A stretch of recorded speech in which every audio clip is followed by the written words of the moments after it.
All right, welcome into the first edition of Hockey Talk in the Desert Southwest. You know my next guest. If you've been around Vegas at all, you've been around the Golden Knights at all, he's from the Las Vegas Sun. He's a beat reporter, Jesse Granger. Jesse, welcome in. Yeah, for sure. Thanks for having me.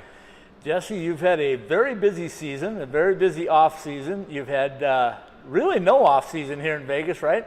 Yeah, I mean, that's what every hockey player dreams of, is having no summer. And right. We certainly didn't have one here. Obviously the Cup final run took them all the way till June.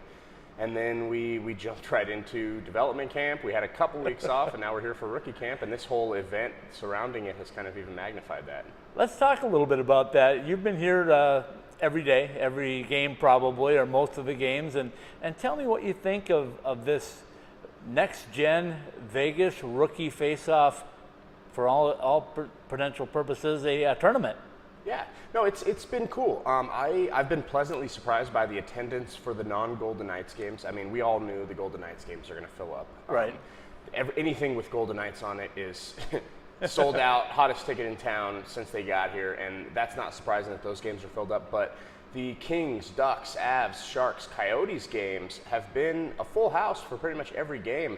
And the first time I walked in on one and it was full, I was a little shocked. I expected this place to be half empty, and it's not a huge capacity. I mean, I'm sure everyone's seen it and been down here. We're not talking thousands of people, we're talking hundreds, but the attendance has been good and the atmosphere is cool. I think it's great for these kids to get to play in front of an actual crowd with actual goal horns. It's a simulated game instead of, like, the Golden Knights went down to California last year and played the Kings in 2, and it was like basically in a warehouse with nobody watching. Right. And it's still good for the evaluators to see what they can do on the ice, but I think this is better, and it's better for the fans, and it's better for the players.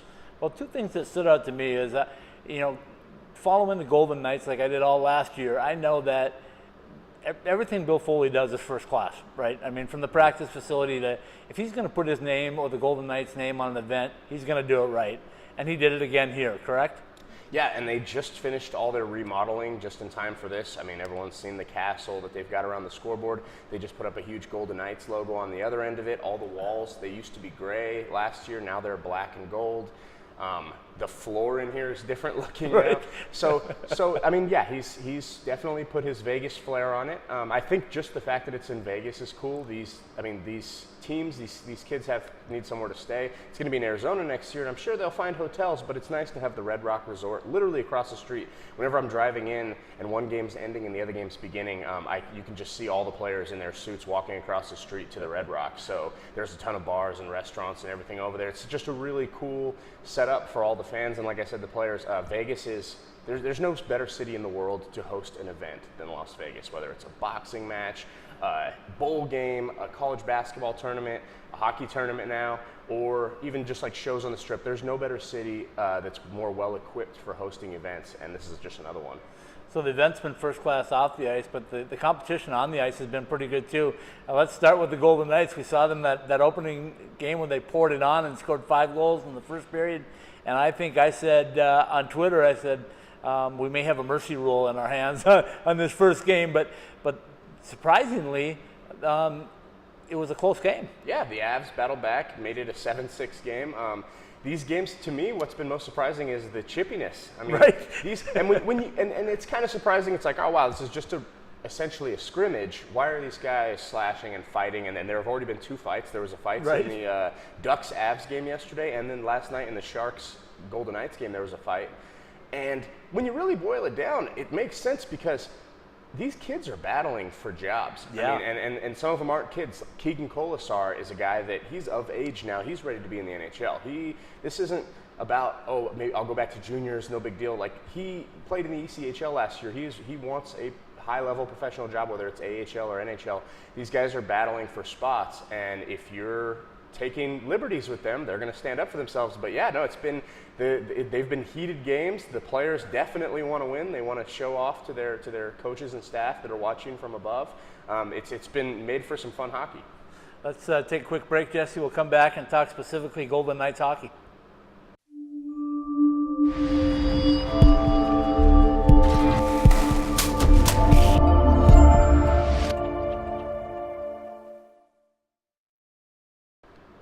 All right, we're we're back. Another segment with Jesse Granger from the Las Vegas Sun. And Jesse, let's talk a little bit about the depth on this Vegas Golden Knights rookie team. What have you seen on this depth? And isn't it amazing that this team is starting the second season in the NHL and they've got this kind of depth already? Yeah, I mean, the challenge as an expansion team is building that farm system, and they still have a ways to go. They've only had 2 drafts, but because in their first draft, they had the 3 first-rounders, the 2 second-rounders, and the 2 second-rounders, honestly, Hagen and Lecision, were projected to be first-round picks at one point or another. So they were able to build their top-end talent really well. McPhee has done a good job of getting some guys in the 6th and 7th round and some undrafted guys that have played really well, like a Ben Jones, who was a 7th-round pick, and he's already looking like maybe he could be a bottom 6 type forward in the not-so-distant future for this team. And then obviously you've got the Cody Glass, the Eric Brandstrom, who, by the way, Eric Brandstrom, Jesus, this kid He's is something good. else, isn't It's he? unbelievable. I've yet to watch him play, whether it's a practice, a scrimmage, a game, and him not be the best player on the ice. It has not happened yet. And then you've got a guy like Dylan Ferguson, who they brought over from Dallas, who was drafted by the Stars, but they brought him over right away after the draft, and he's developing into a good. He hasn't played yet in this rookie showcase. He's not going to play tomorrow. He told me they're saving him for mini camp with the big club, and he may get some action in the preseason, which is great for him. He obviously got to spend a little bit of time in emergency relief last year for the team when they had all their goalie issues, but. No, they've built solid depth, and they don't have 5, 6 draft classes to work with like most teams do. But through 2 draft classes, they've got enough high picks, and they're definitely competent. I mean, when it comes to how much talent they're putting on the ice compared to these other 5 teams here. You know, when we look at the depth and we look at the Golden Knights overall, they went through some adversity. A lot of teams, people were saying like, oh, the Golden Knights just, and they were handed this opportunity to get to the Stanley Cup Finals, and people forget they went through 5 goaltenders last year, and they went through some adversity, and now they got a farm team that's starting to grow. Yeah, I mean, you have the goalies that everyone saw last year. Obviously, Marc-Andre Fleury. Then you've got Malcolm Subban, Oscar Dansk, Max Lagacé, and then Dylan Ferguson was the 4th one that he played like 5 minutes against Edmonton, but right. Still, for a kid that young, that's 18 now he's 19. And then you've got some other good goalie prospects in Patera and Zhukov and Coy, who have all been playing a lot better this year than they did last year. Coy, this is his first camp, but no, they've built good goaltending depth, and that's all a testament to Dave Pryor. I mean, in my opinion, best goalie coach on the planet. Absolutely. He's shown it. He's turned these guys. Subban was a guy that was tossed away by Boston. They'd pretty much given up on him after drafting him in the first round, and he's turned him into what looks like maybe a goaltender of the future. So, I mean, it's nice when you've got a coach like Dave Pryor that can pick those, and he's pretty much, not only is he the goalie coach, but he's the goalie, he's in charge of all goalie operations. So he's the one picking these guys when they draft him. He's the one suggesting who to give contracts to. So I think they're in good hands when it comes to the netminders. And the Golden Knights got some unexpected news just a few weeks ago now with the Nate Schmidt suspension for the start of the season, 20 games out. And does that create some opportunities for some of these guys we're seeing in rookie camp, or are they going to fill that need somewhere else? I mean, right now, McPhee has been very steadfast. They're going to carry 8 defenders. So the 6 are obvious who they're going to take. Yep. And that's and right now I'm counting Shea Theodore not in that because he hasn't signed a contract. We don't know when he's going to sign a contract. So for now, you just have to assume Shea Theodore is not going to be here, at least for some portion. That opens up 2 opportunities for a guy like Zach Whitecloud, who signed as an undrafted college free agent at the end of last season. He's been pretty good in camp. He hasn't stood out, but that's really not his game. He's more of a stay-at-home guy. I see him being maybe a little bit better of a Derek England type player. You can always count on him. You can put him on the penalty kill. He's not going to make bad plays. He's going to make the safe pass. He's never going to light the scoreboard up. And then another guy like my personal favorite, if you couldn't tell from earlier, Eric Brandstrom, who is a superstar just waiting to get on the ice.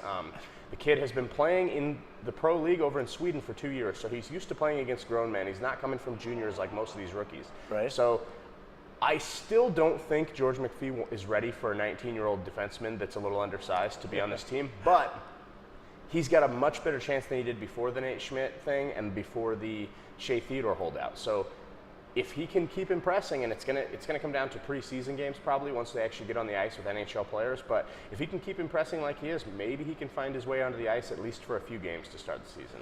You know, I joked the other day about Vegas becoming the new home for Swedes. You got William Karlsson, you got Branston. You did a story of one of my best friends here, which is Victor Brask, and his relationship, which was awesome. The video was great, but what's going on with Vegas? We're starting to import all Swedes over here, or what? Yeah, I mean, why not? The Swedes have a great hockey program. They build very skilled players. I personally, just my preference of hockey, I'm not a big bruiser, enforcer, muck it up in the corners type guy. I like skilled hockey players, and that's what Sweden produces.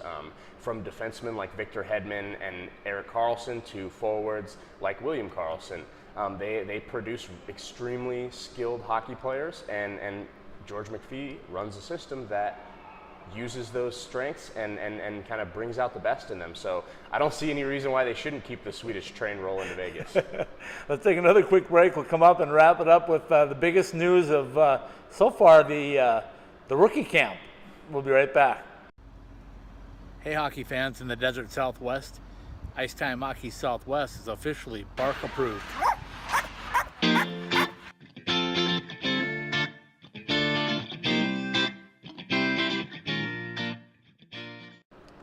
All right, we're back up to wrap up this segment of Hockey Talk in the Desert Southwest, the first edition of the season, and Jesse Granger's with me still. And Jesse, I'm looking at you right now, and I don't think too many bloodshot eyes. I know you were probably driving home last night, and we got some real breaking news here in Vegas, so go ahead, tell us what the breaking news is. Yeah, they call New York the city that never sleeps. I think Vegas deserves that title way more, just for many reasons. But yeah, last night we finished the rookie game with the Sharks and Golden Knights. I'm talking to Nick Suzuki in the locker room.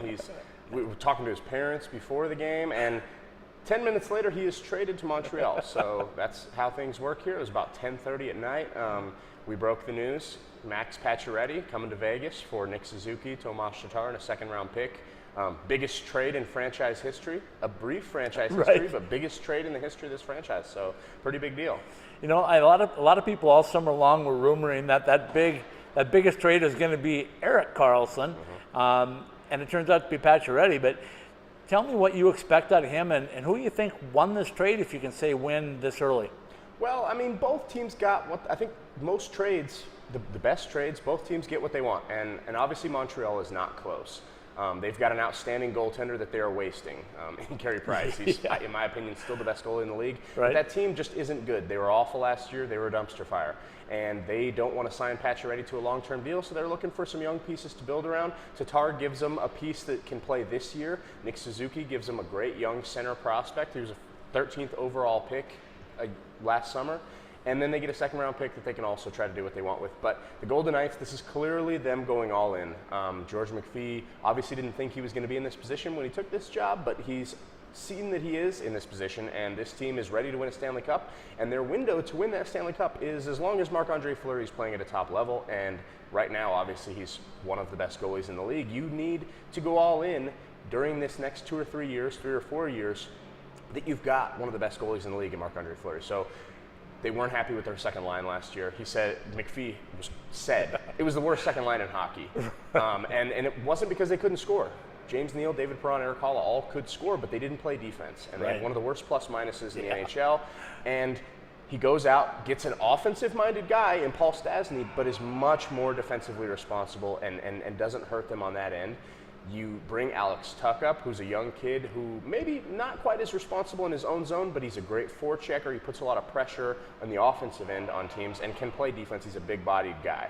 Then you bring in Max Pacioretty, who he was 5th in Selke voting a few years ago. He's not known for his defense. He's known for his scoring because he's one of the best scorers in the league. But yeah, no, they have completely transformed that second line into a defensively responsible line that may be able to score just as well as the second line did last year. You know, as we record this, we're just a few minutes away from a press conference, and the rumor is, I don't know if it's still rumor or not, but there's going to be a long-term contract extension coming. What's your gut thought on that? Is that something that's going to happen? Yeah, it's got to. I mean, For one, I don't think you make this deal. That's a lot to give up for a Right. player, especially if you're only going to get him for 1 year. I think Pacioretty, just knowing who Pacioretty is and what players and GMs and coaches have said about him, I think he wants to settle down somewhere. I don't think he wants to play the where am I going all season long, having those questions all year and then go into free agency. I don't think he wants that. I think he wants a deal. He wanted a deal in Montreal. They just wouldn't give it to him. Right. So he said nothing but good things about Vegas when he was here with the Canadians the first time. Said it was best road environment he's ever played in, a bunch of other stuff. So I expect it to be done. I don't know when. It should be soon. I would expect it to be done. And then you have Bergevin, who said the deal was contingent on a long-term deal. So I expect McPhee and Pacioretty and his agent to work something, Alan Walsh, to work something out very soon.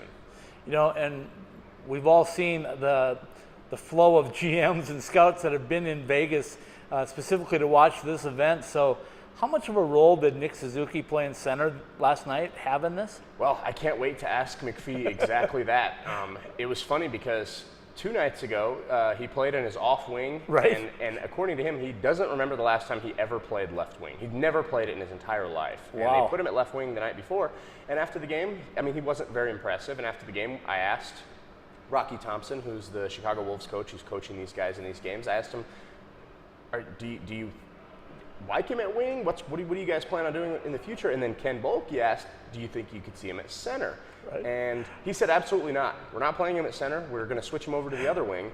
So we all think, okay, that's the last we'll ever see of Suzuki at center. And we get the lineup sheet and he's at center. So I have a sneaking suspicion the Canadians wanted to see him at center one more time before pulling that deal off. But we'll see if George McPhee gives us that information. He might be holding his cards closer to his chest. Well, Jesse, I appreciate the time as always. We'll see you all season long up here in Vegas for the Golden Knights run for what are we calling it now? Hashtag Cup in 2? Yeah, cup in whatever. But, I mean, Foley said 6 in the beginning, and clearly that timeline has changed a bit with this trade. Jesse, thanks for your time.